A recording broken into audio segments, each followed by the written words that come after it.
Jean-François Willoc, je suis neuropsychologue à l'hôpital des enfants Reine Fabiola et je fais de la recherche grâce au soutien de la Belgian Kids Fund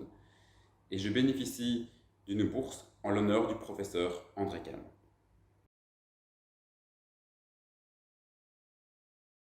Mon travail de recherche a pour objectif d'investiguer la contribution des facteurs cognitifs et relationnels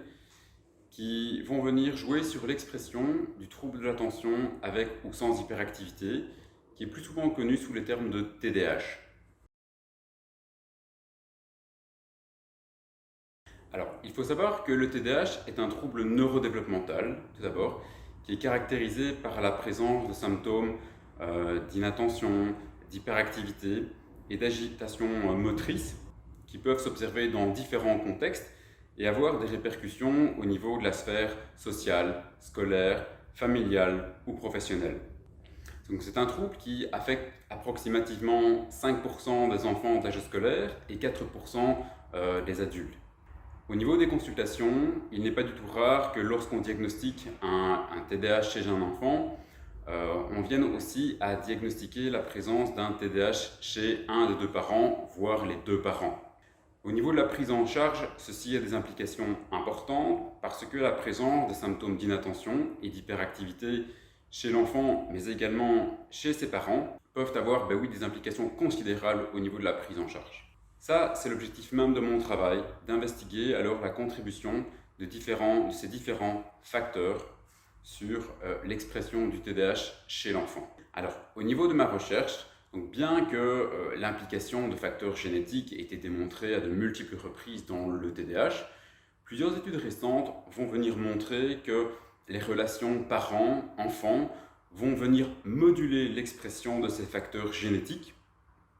et que dès lors, il devient très important, voire crucial, d'identifier les pratiques parentales qui pourraient venir diminuer les symptômes de TDAH et ainsi réduire l'impact fonctionnel du TDAH sur la vie de l'enfant. À terme, à travers ce programme de recherche, ce que nous espérons, c'est pouvoir développer des programmes avec des prises en charge plus adaptées qui prendront en considération non seulement les caractéristiques de l'enfant, mais également celles de ses parents, et ainsi réduire l'impact fonctionnel du trouble. Alors, il n'est pas question de se substituer à la mise en place d'un traitement médical éventuel, mais de pouvoir l'insérer dans une prise en charge beaucoup plus globale. Il faut savoir que dans le cadre du projet, on réalise une évaluation neuropsychologique complète de l'enfant, mais également de ses deux parents. Alors c'est un travail de recherche qui prend un temps considérable au niveau de l'évaluation. Nous, ce qu'on espère également dans ce travail de recherche, c'est pouvoir rencontrer un minimum de 50 enfants présentant un TDAH. Nos critères de recherche sont relativement stricts,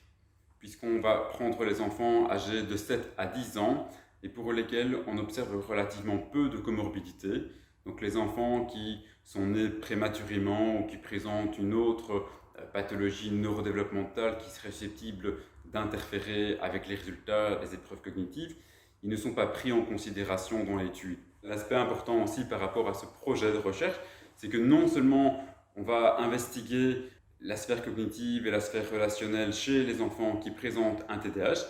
mais on va également faire un protocole tout à fait similaire aux enfants qui ne présentent pas le TDAH afin de voir s'il y a vraiment des particularités qui ressortent en fonction de la présence ou non d'un TDAH chez l'enfant.